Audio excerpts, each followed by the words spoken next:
Welcome to the Granada House podcast, coming to you from Granada House Studios in North Park, San Diego. I'm Hannah Russell, and I'm here with my co-host Kyle Palahniuk, and together we explore how to live a meaningful, balanced life. Right, Kyle? That's right, Hannah. We bring real conversations and inspiring stories to help you live life on your own terms. Today, Welcome to the Granada House podcast. episode number 3. Oh, okay. We're up to 3. 3 now. Yeah. Okay, we're 3. We're Yay. 3. We thought we'd introduce ourselves so Okay. that you kind of know that we're not just Well, they just two, heard the cool intro. I'm your host, Hannah Russell. we're not just these Great like job, by the way, on that. That was like, we did that like 2 months ago. When was that?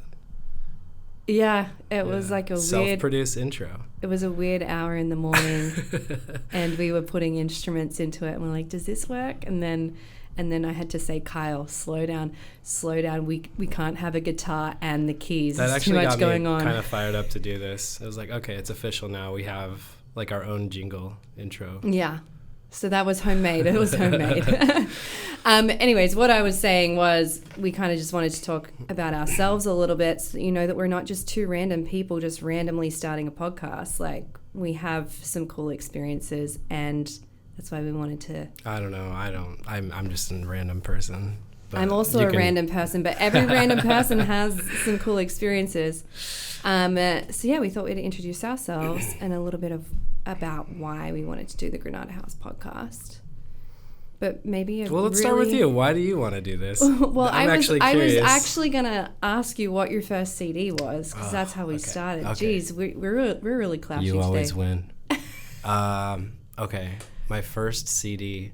You know what? Can I just kind of change the question a little bit? Okay, because I got change. this really Like, cool story okay. when I was a kid. So I don't think I owned any CDs yet, but I remember playing in my room, and my parents were super cool, and they got me like a radio that I could have in my room. So it was like the stereo system, where it's like the main thing with the two. I think it had a CD player, but it had 2 tape decks and then 2 little speakers on the side. And my friend Luke had an older brother, and he goes, Kyle, my older brother has this really cool tape, and he made me a copy, and it's really, really cool. So it was so wild because it was like a copy of a tape, and it was just like this. It was just such like a nondescript, like a white, like opaque white tape. Ooh, nice, pretty. And it had that black, you know, that like those old label things with a stick on, and it just said RATM on it. So, do you know what that stands for? No, I don't. Ooh, that would have been major props. Rage Against the Machine. Oh, So it was okay.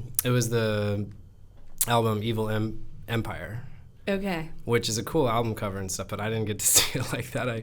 I popped in the tape, and it was just like this. And it was just this cool, like, and then he's like, yeah, people come up. I mean, And then I was like, oh my God, I'm in love. And I think I was like 11. I think having less So. of this music stuff that we have now increased the love for music, because you'd have to sit down and listen to it. You'd have to It was rewind it. You'd collect the album artwork. That was like what we did. We just like, I know.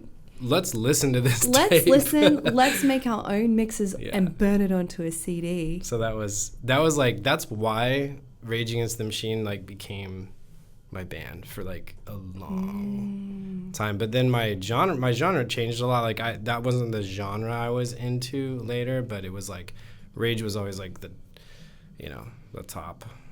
So Yeah, I came from a very different music land. So, well, you're a little younger than me. So I'm a like little younger, but I was like I was like a Britney Spears girl. You guys didn't get to like, you never made mixtapes, right? You never like. No, I did. Oh. Mixtapes and CDs. I'm 92, so I kind of got the back end of this. Oh, okay. And I had a Walkman. I had a Discman. Yeah, okay. I had an MP3 player. I had a little. Wasn't iPod. it fun making like the compilations of all the Yes, songs? and just like writing on the CD with a marker. So no, mixtape tape. Yeah, and tape. Oh, okay. And I used to also the mixed CDs were also fun, too. steal music from the radio on tape. Yeah. Because you could record it. Yeah, that was fun too. Yeah. So what was your first CD? First album? Britney Spears? It wasn't. It was Mariah Carey's Heartbreaker. Oh God, yeah. And I didn't even yeah. purchase that myself. My dad actually bought me. I actually really enjoyed that album. I'm not gonna lie. Heartbreak, you got the best of me. Yeah. And her like album cover was her with like this crop top on and her thumb in it, and she was like this cool pose.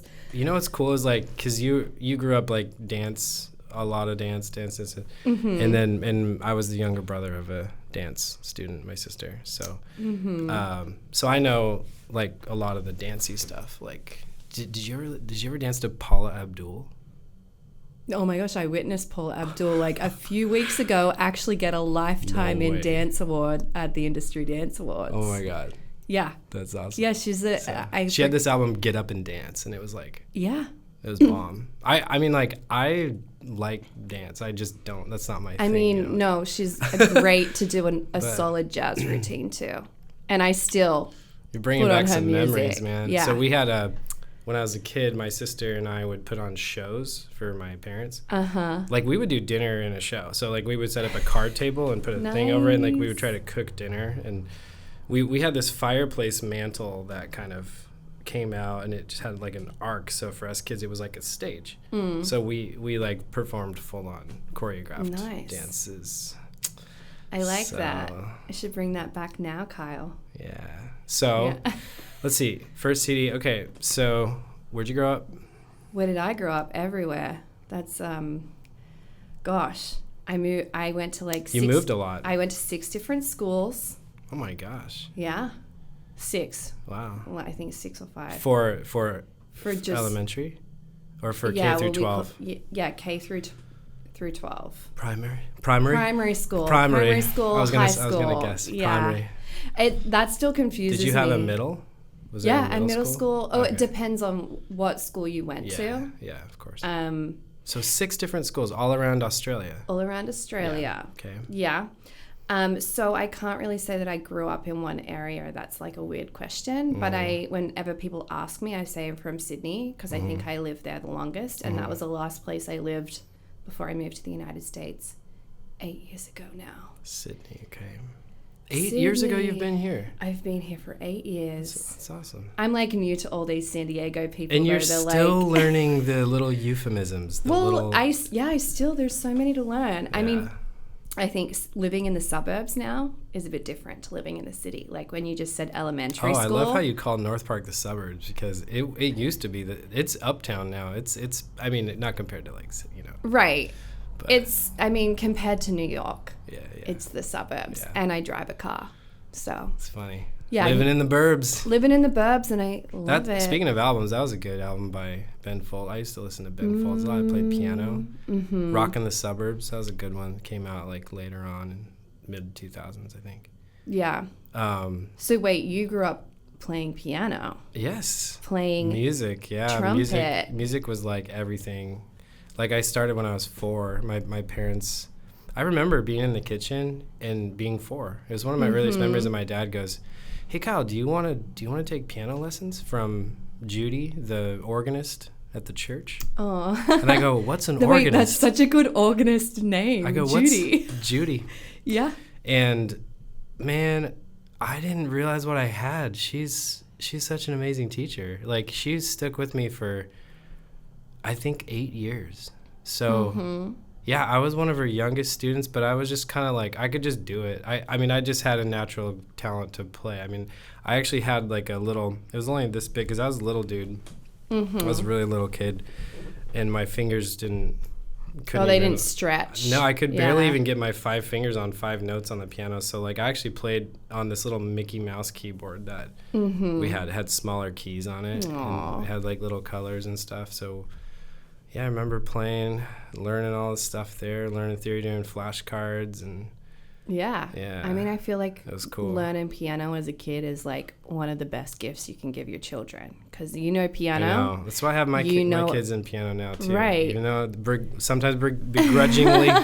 But they'll thank you when they're older because then you just understand music. It's like for dance, it's doing ballet. It's going to be interesting though, seeing like my son is doing it and he's not like crazy all about it like I remember I was. I mean, he's like 7. Right.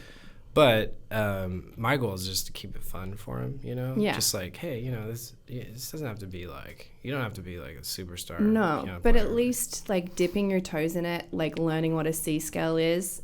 He gets stoked. He gets to you play know. songs and he's like, I did an 8-note scale today, Dad, the other day. So Yeah. it was neat.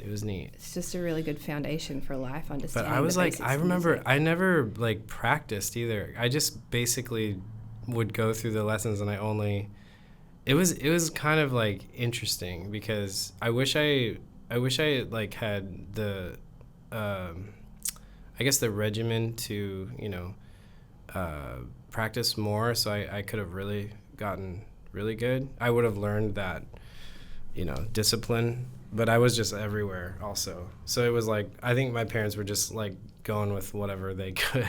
Right. Like, well, can we get him to play this? I remember I would cram like before the recital. I'd be like, you have to learn this song, and I would just be like, I'll get it eventually. And then it was like the day before, I remember just being like, so. Well, I did that when I went to music school. I think I had 12 weeks to learn a set with these guys. Yeah. And we had like 3 hours every Monday to like create some songs. And then like week 12, we're going to go do it in a bar, and that's where our examiners were going to be. Yeah. We did not make, we made small bits of things up. Yeah. And then like the day before, we just like made it up, you know?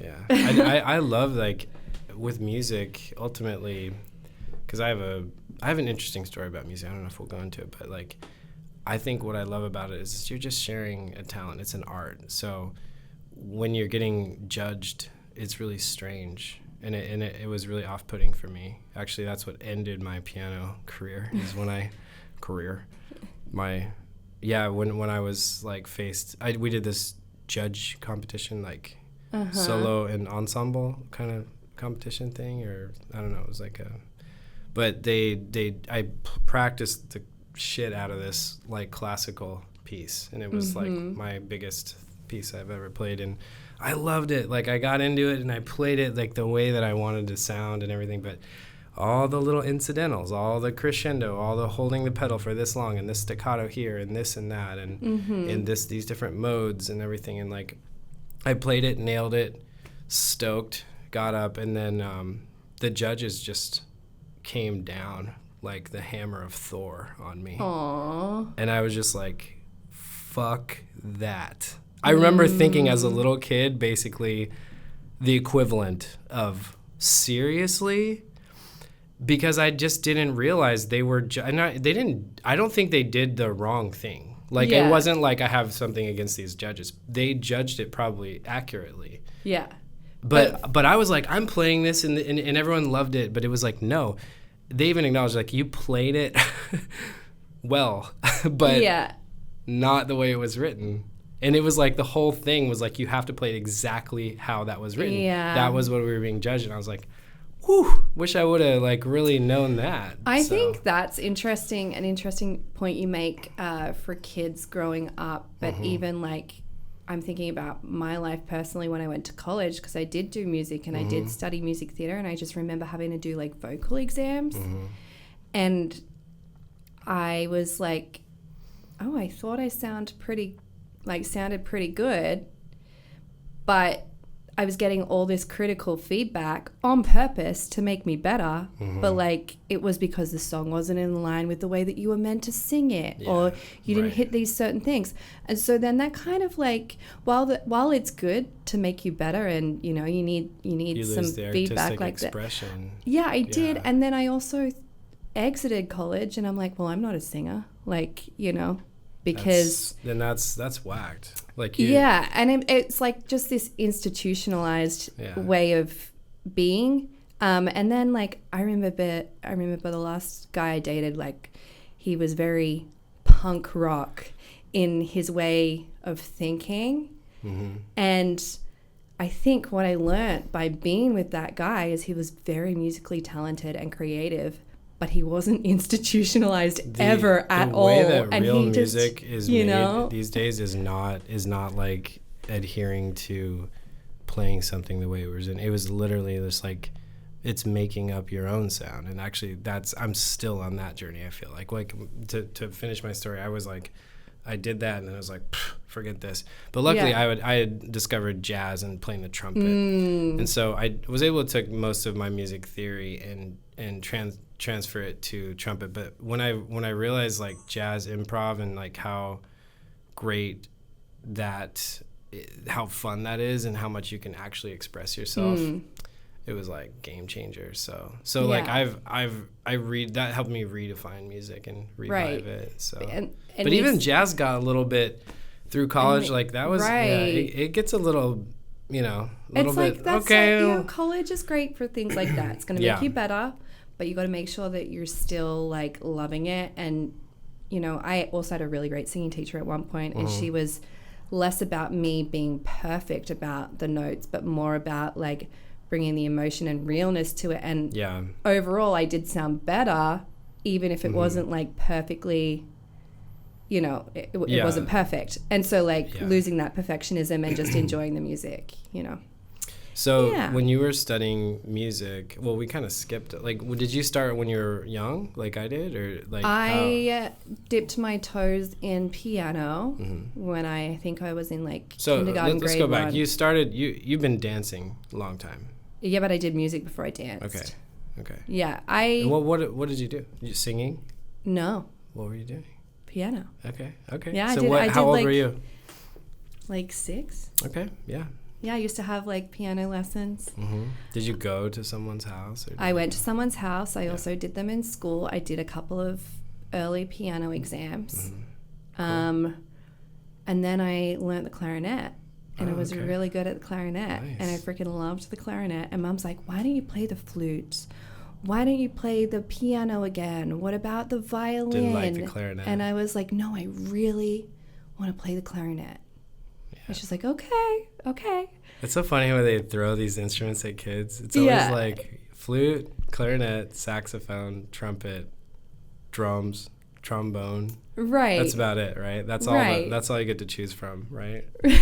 Well, anyways, I gravitated towards the clarinet. Yeah. And I got really freaking good at it. Nice. Randomly, because I remember it used to sit on a stand in our kitchen. And so every time I walked past it, I'd just pick it up and play it. Oh, okay. And so like I was practicing 5 minutes here, 5 minutes there. I would just be addicted to picking up the clarinet the same way. It was out in the main area. And it's funny, I could even probably pull out some of these photos, but I went to a K-12 school at that point. Yeah. And the school band, it's a little different in Australia to America, but that started when you were in grade 7, which was high school. Oh, wow. And I was in grade 3. Oh, nice. Grade 3 and 4. Did you get to play with them? Like, they asked me to join the high school band and like go on excursions with them. Wow. And the high school had a different uniform to the primary school. Oh. And like when you got to high school, you had to wear like a school blazer and stuff. Yeah.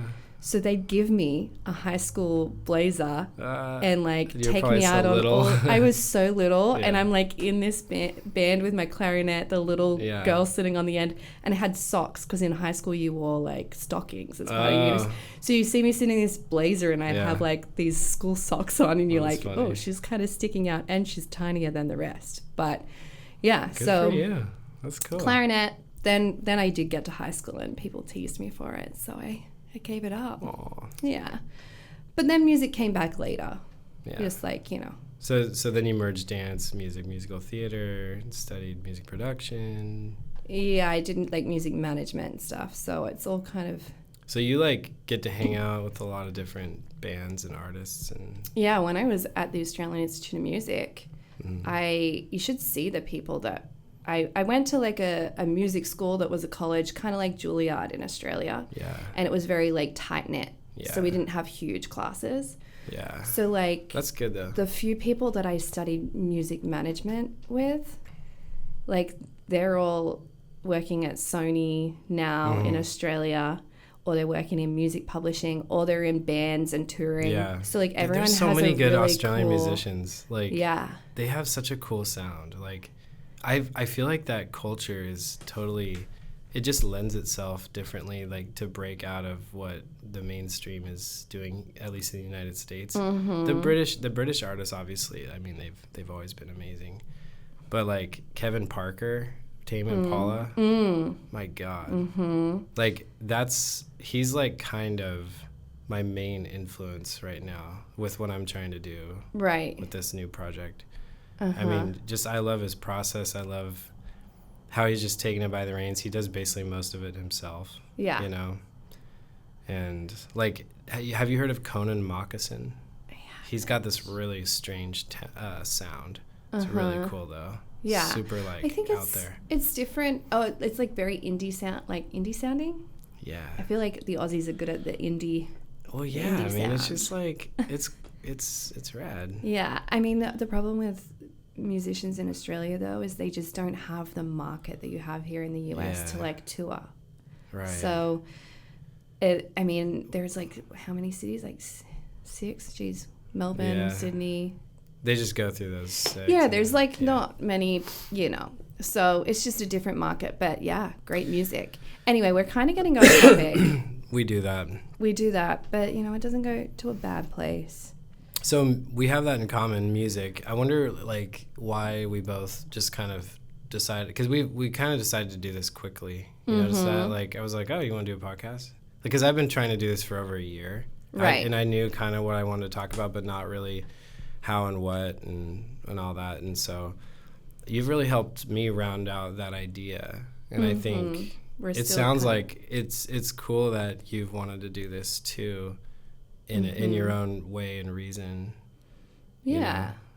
I think we kind of just still developing it. I honestly think the number one thing for me is selfish. Like, I just want to learn and have an excuse to, like, sit and talk to these people.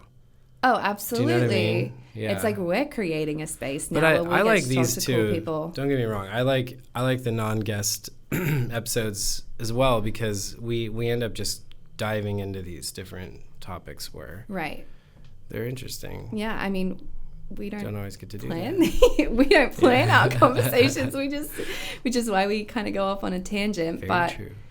I think there's like some good points that we. What would the listeners want to know about us being our chance to say, hey, this is what we're all about. Like, here's who we are. This is where we grew up. Okay, I'm from Oregon, small town guy. I've been in San Diego a long time. Love traveling. I love sports too. I played soccer my whole life, so I think to bring me here, like we talked about music, but I had this I've just always been an intense person, and I've tried to figure out different ways to kind of streamline that into a positive energy force, if you will. Like, and I got pretty far with sports, but what happened is, instead of it being an outlet, it just kept on being kind of like more of like a lingering forward. And it was almost like fuel to the fire for me, where I remember when I quit soccer in 2020, it was like, whoa. It was weird. You know, I was working really hard. I mean, in my job, call that job, whatever. Kids, second kid was born. But that's when I really started playing music again, and I think that's really opened doors for me to just kind of chill and like let my naturally passionate self be absorbed more into like how do I like create positive environments for people, and how do I do good instead of just like taking it out on a soccer team. Yeah. So that was around 2020. Moment. Yeah, I met this group called the Swingin' Gypsies from NOLA. They were here getting out of New Orleans because they couldn't play. It was all lockdown, and the weather wasn't good. So San Diego was a place they could come. And they were just gigging outside of the coffee shop. So I like asked to sit in. They were playing really good jazz music. I was like, you guys are good. Like, it was so. I mean, consequently, they have like a Grammy-nominated album. I mean, so you and they just put out another. Yeah, no, you can tell. Yeah. And I still get to play with them from time to time. Oh, so, nice. but I can say they were the main ones that kind of got me to dust the trumpet off and come back out. So it was really neat. And then just doing a lot of stuff here. And now Granada House is allowing all of us to kind of share that So it's like my experience with being able to get the creativity going again. And then my wife is able to do that now too with her design work at Granada House Design. So she's doing all that. Yeah. And so visuals, and then we have Jim doing our art gallery. Yeah, it's a like, really neat idea how...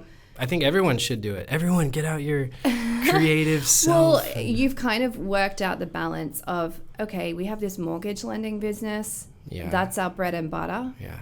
Well, it's what makes money. Well, that's what I mean. It makes the money. Yeah. But we're gonna get an office space that we can make the modular. Office that was supposed to be a mortgage office. We were gonna share it with my friend who's a photographer, and we were gonna be in the back. Like it was gonna be like the mullet office, like party in the front. Business in the front, party in the back. That's what it was. Yeah. But like it was more. It turned into like, oh no, this is gonna look really great. We got excited, and then Paige got her hands on it. Yeah, and she made it look amazing. Yeah. So you walk in, and it kind of doesn't feel like an office, but it's an office and also an art gallery and also a music rehearsal spot. And there's some other fun, exciting things in the back. Like I said, we have 2 EP release parties coming out. Yeah. And art shows. So you've really fused I need to like make money and provide for my family and all of those things, but also I really want to make sure that music is encapsulated into my life every single day as well. Yeah, I think anytime people have a chance to make a space dual purpose or make your time dual purpose, like when we're in there helping people with homes, we also get to invite them to do these fun events with us, and they become part of our community and our network. So we're growing our client base, if you will. But they're just like our community and our friends and everything. Yeah. So it's really neat. It's a neat idea. I think like what we're really hoping to do is figure out a way in the future to take whatever the recipe is to create that and see if we can do it in basically copy paste in a different community. That's something that Jim and I have been talking about for a while. Right. So it's just refining all those things now with what you've got in North Park. And this is part of it, this little podcast. We're here for all the artists and all the business people, everyone. We're just a big community on the podcast and in person. So what are you most excited about doing this podcast? All the different guests that we've talked about, like whatever direction it's going. I like to have deep conversations with people.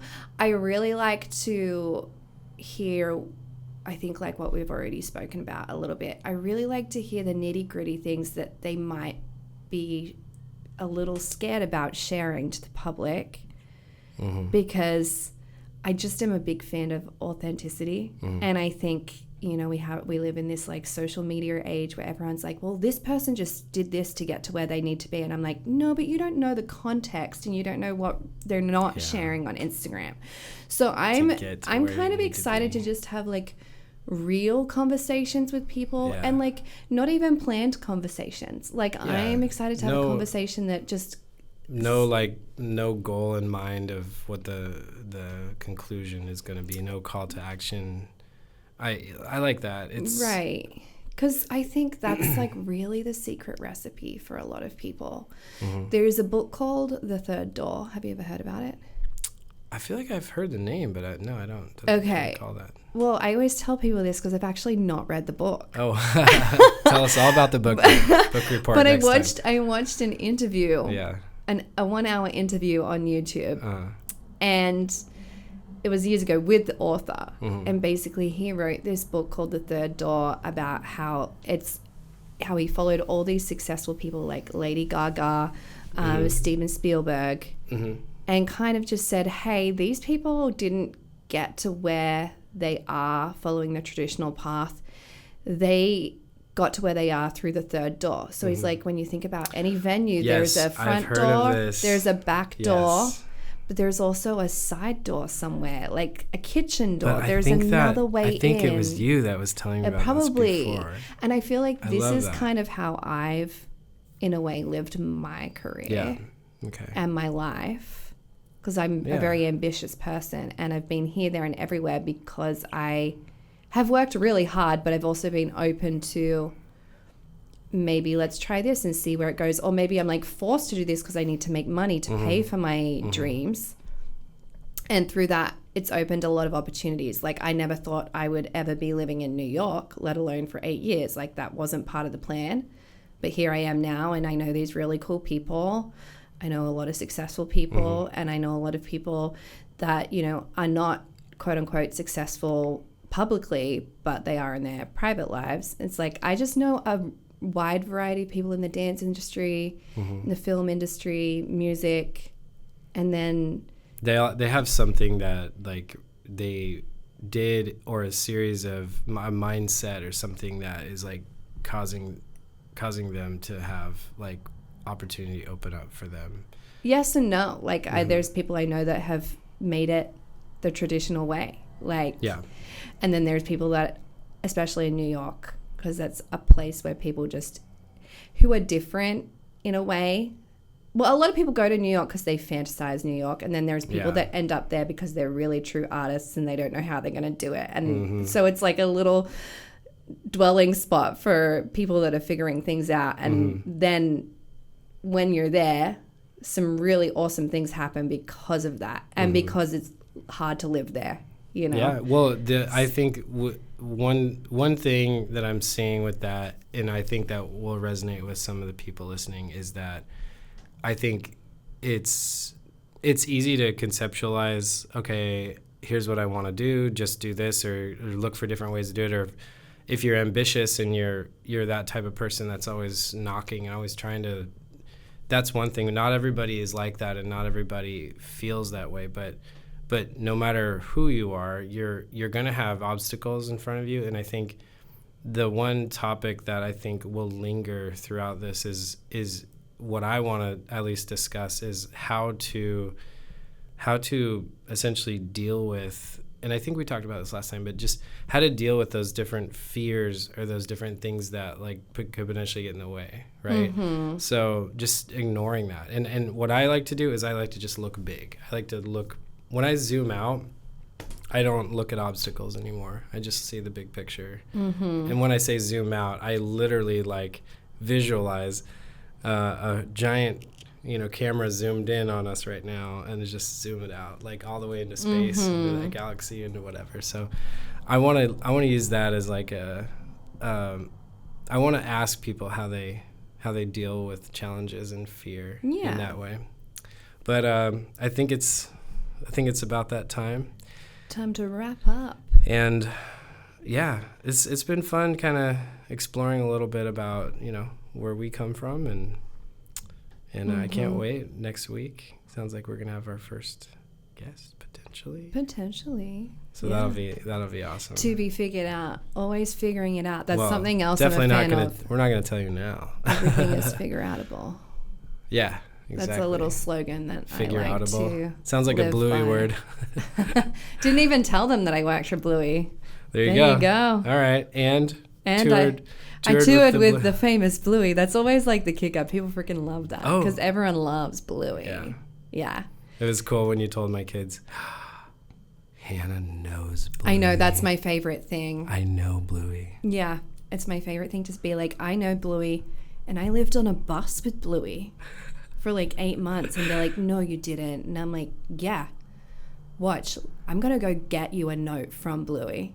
And I have like little cards when I worked on that tour, and I got Bluey to write notes to kids because Bluey is real. Bluey did something that so many other shows just couldn't do, and they just like, it was just always cool with the parents.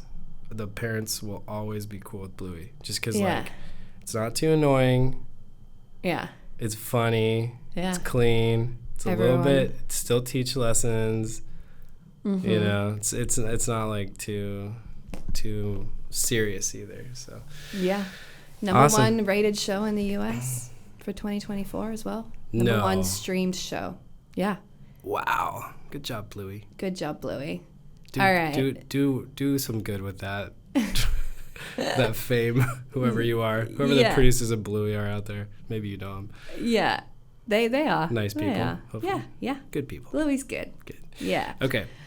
Well, All how right. do they say goodbye in Bluey? Well, they say wackadoo. Wackadoo. Wackadoo. All right. Hey, promise me each episode that you're gonna teach us a little bit of some Aussie slang stuff. Yeah. I mean, I always keep say that things that you don't understand, so I think we'll just roll with that. Oh, and next time we're gonna roll out the cuckoo. The cuckoo game. Yeah. Stay tuned. All right. Bye. Talk to you later.